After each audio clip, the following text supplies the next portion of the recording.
YouTube, what is up? Gino Bonino here, doing a video entry for Spidey Fans video contest. One of the things he wanted to know is our favorite, or in my case, one of our favorite Spider-Man books. I think I've shown 121, 122 about a dozen times, so I won't beat that one again.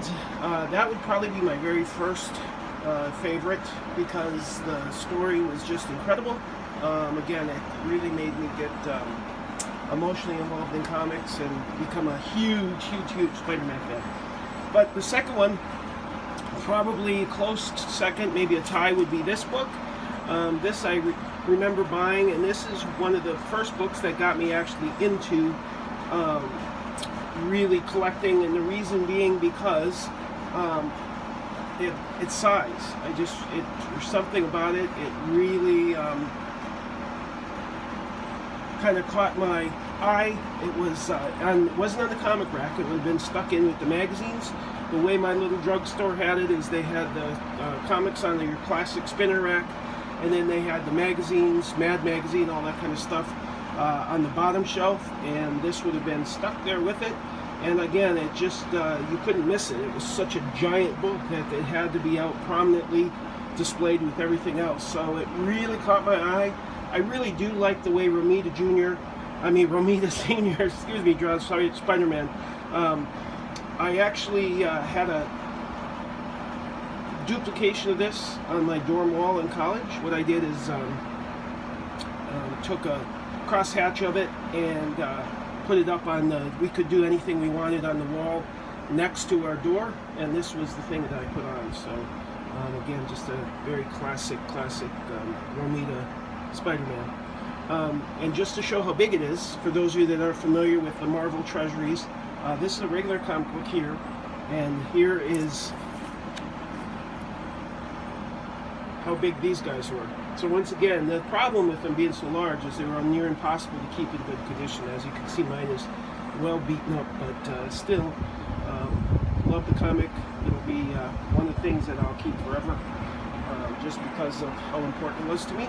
In regards to what got me back into collecting, to be honest, my daughter's getting, she's 10, and she's starting to show interest. I took her to a comic convention, and thinking that she would actually hate it, because of sometimes, you know, it can be a little overwhelming, everybody dressed up in costumes and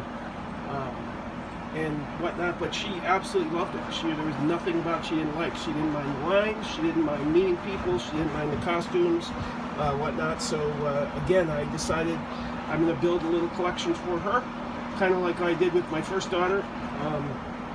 And I'm also in the process of thinning stuff out. And to be honest, the second thing that I'm doing is, when I went to the convention, I noticed the prices on 90s books are finally starting, at least some of the key ones, are finally starting to match what I would hope they would be. I know I've talked about it many times, but I couldn't sell Spider-Man 361 for $10. I put it on eBay, I kid you not, for $10 about 5 years ago, and there were no takers.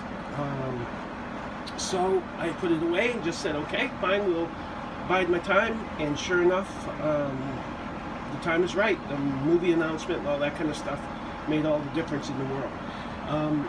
In regards to my goals for this year, there's a couple grails that I'd really like to get my hands on. I'm not in a huge hurry to do it, but I'm kind of keeping my eye open.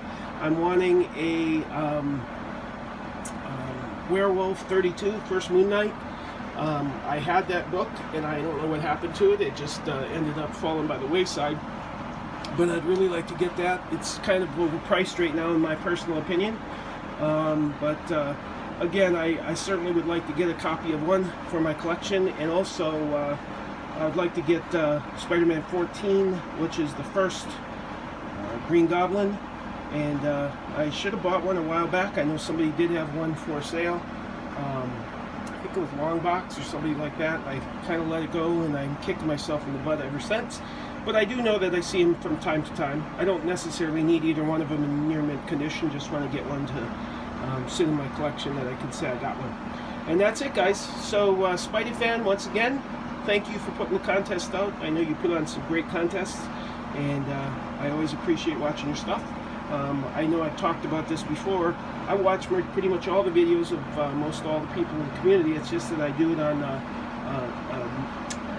Amazon box or a Me box connected to my TV, and one of the shortfalls of that is they don't allow you to comment. You can give thumbs up, and it certainly counts as a view, but it doesn't. You can't comment too much. So that's kind of why I'm not as active as it seems like leaving comments. But I certainly watch the stuff. I enjoy it, and I always give it a thumbs up. So once again, guys, thanks for watching. Talk to you later. This is Gino Benino. We out. Happy hunting. Goodbye for now.